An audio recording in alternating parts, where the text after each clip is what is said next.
Hello everyone, welcome to Liberebil. Welcome to a new video here on Liberebil. An exciting one. Are you ready for it? Yeah. Are you ready for it? Right. We're here with BMW's new G80 M3 and we're gonna take it through its paces today. Get something to eat, go film it, do the performance drive of the car and give you a more detailed look at what essentially is the most controversial car of 2021. We had Wahid's car wash at Car Wash Concepts.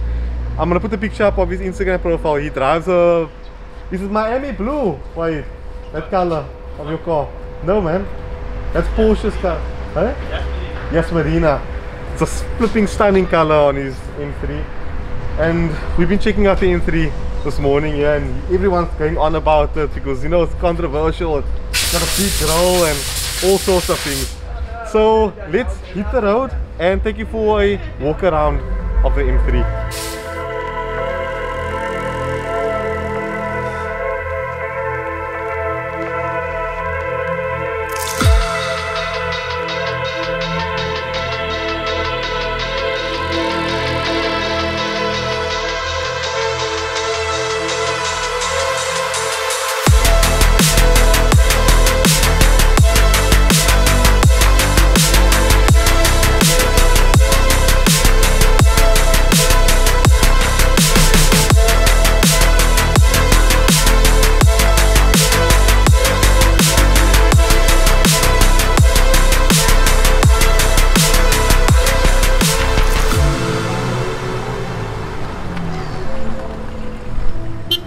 Right, just grabbing a bite now in Sea Point. No, not Sea Point, Camps Bay. There's like this little, there was a croissant place here in Camps Bay which made such good croissants, but I don't know if they're still open, so I want to see now where. Yeah. No, I think they closed. No, wrong. It's further up, it's further up. Here's a Starbucks. We can get a muffin or something. It's the first time I'm having Starbucks. Okay, so I can't do dairy. Can I do almond milk? And make it a flat white. Please. I have no idea. Like, I'll experiment when I can have dairy again. What do you want? Just some sort of cappuccino or something. Cappuccino for you. Just also the sandwich. No, just normal. You can do dairy, I can't. What's your name?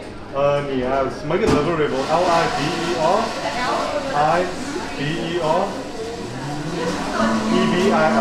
Okay, so my first time having Starbucks there.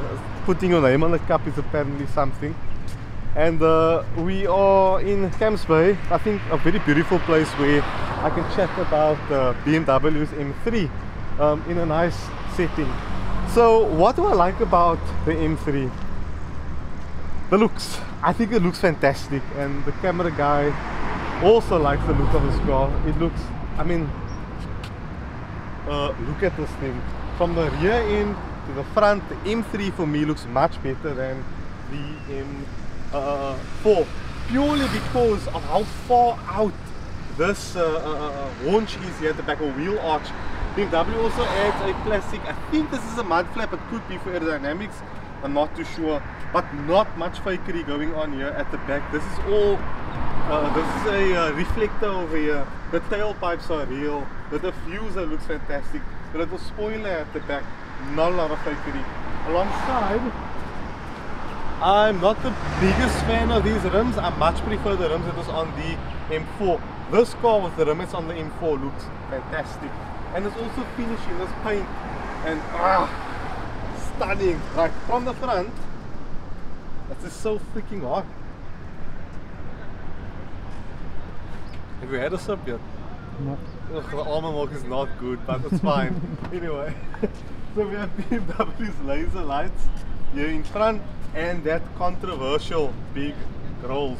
But overall, I like the design. You know, even these vents down here are real. They send air over the wheels and keep pressure away from the, I think, the wheel arch. So yeah, I could be talking shit, but that's always what I think they're doing. But I mean, I love the way this car looks. Another thing I have to mention is a carbon fiber roof. So if you don't go for the carbon fiber roof, I think you can get a sunroof. From what I understand, the competitions are all with the carbon fiber roof.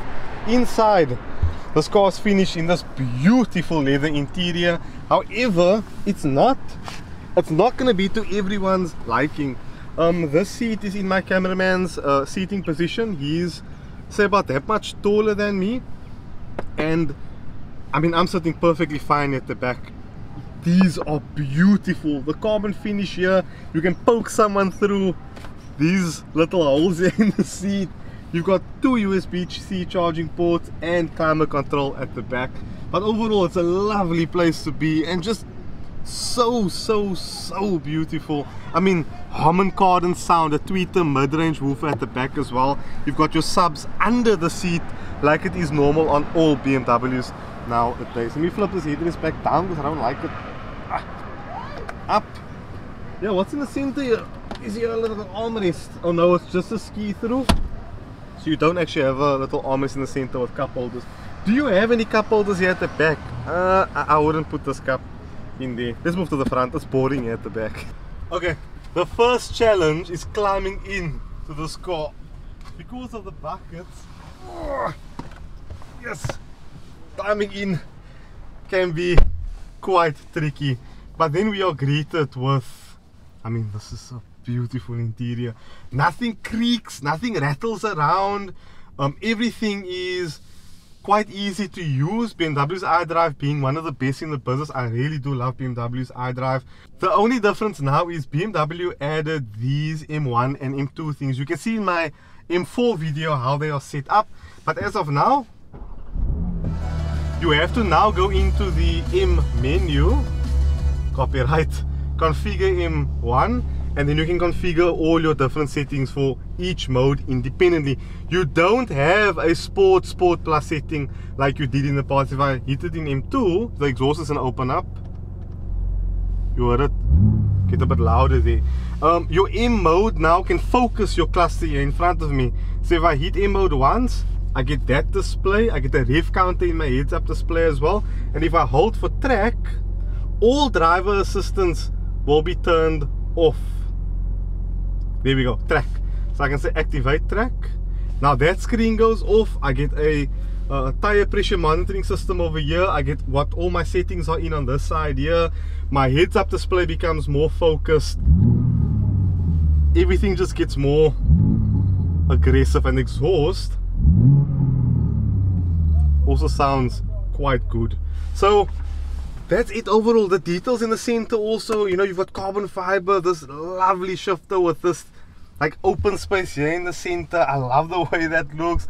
M3 competition badging, carbon steering wheel, carbon pedals. Just a lovely place to be. Do you like the interior?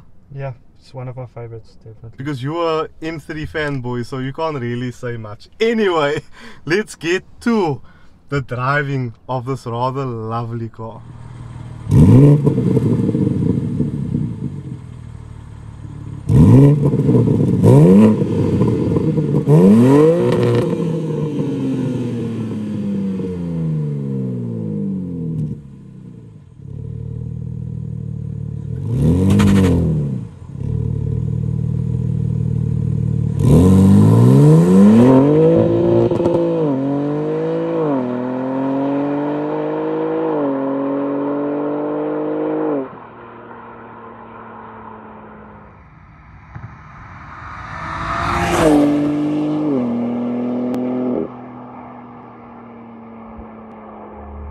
Okay, behind the wheel of BMW's M3, I am unfortunately going to turn traction control on, ladies and gentlemen.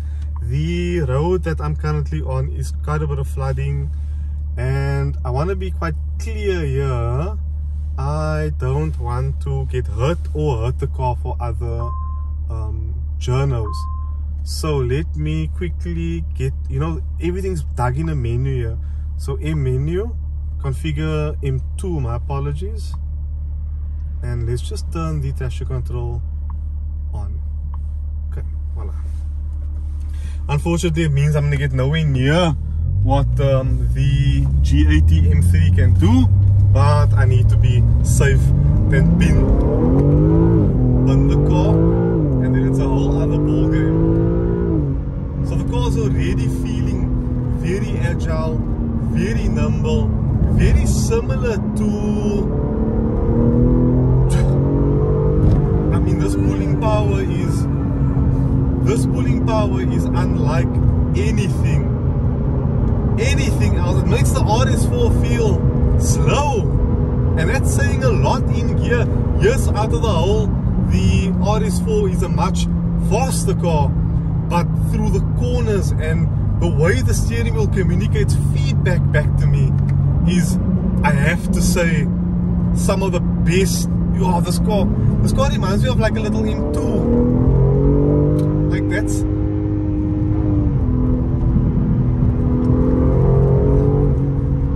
I mean, this is just handling.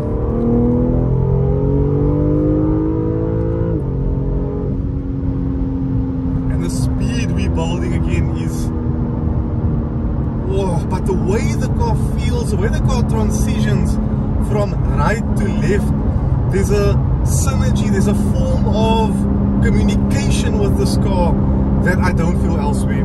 It very much reminds me of an M2 combined with an M5, and that's saying a lot with the BMW's G80, because the M2 is one of the better cars I've driven. F80 M3, although I like it more than the M2, it just didn't, the steering wheel wasn't as, how do I say, as sharp and as crisp as that car was. But what I'm feeling here is, again, one of the best cars I've driven this year, like I've said in the M4 video. Unfortunately, we're still sitting with the same issue of the price. And you see what I mean by the damp spots on the road. I think the forward facing camera, you guys can see that there's quite a bit of dampness on the road, and this car doesn't like that. It will violently pull right to left, and that, unfortunately, at these speeds I can't control. I have to be in center in order to control what this car will do in those corners. So yeah, again, you see, guys, streams of water. Just not a good place to be. And if I put my foot down, the traction control, it's gonna protect me. So yeah, this is basically, this road is basically dangerous now.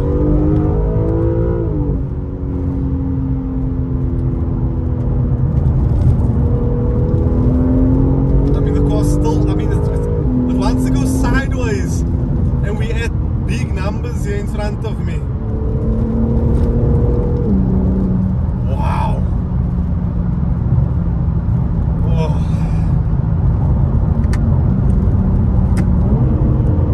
Gearbox, again, not my favorite. I think it's not sharp enough.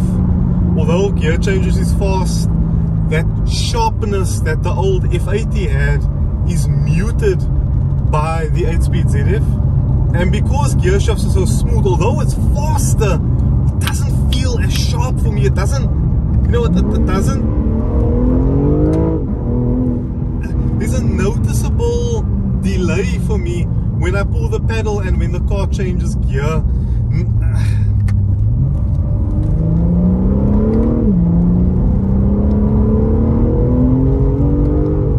Car's going sideways. Traction control is on, and we're actually able to brake the rear end at that amount, at that type of speed.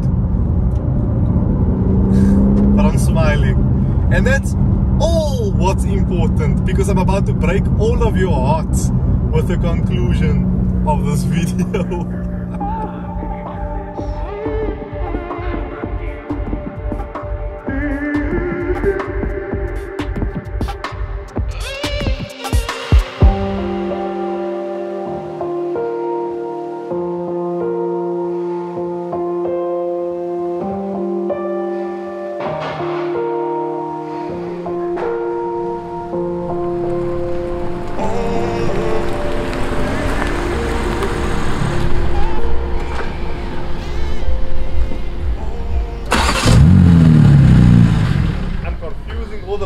Here.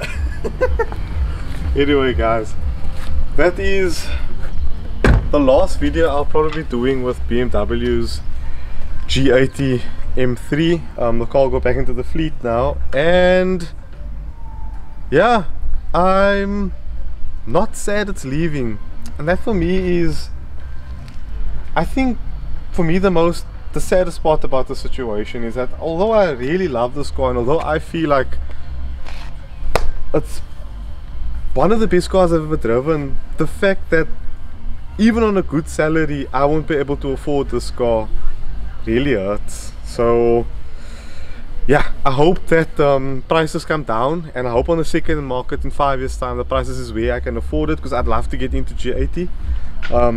I think it's a really good car, and this engine is going to perform extremely well in a few years time. So yeah, but the sweet ending. Be free, be you, Liberebil.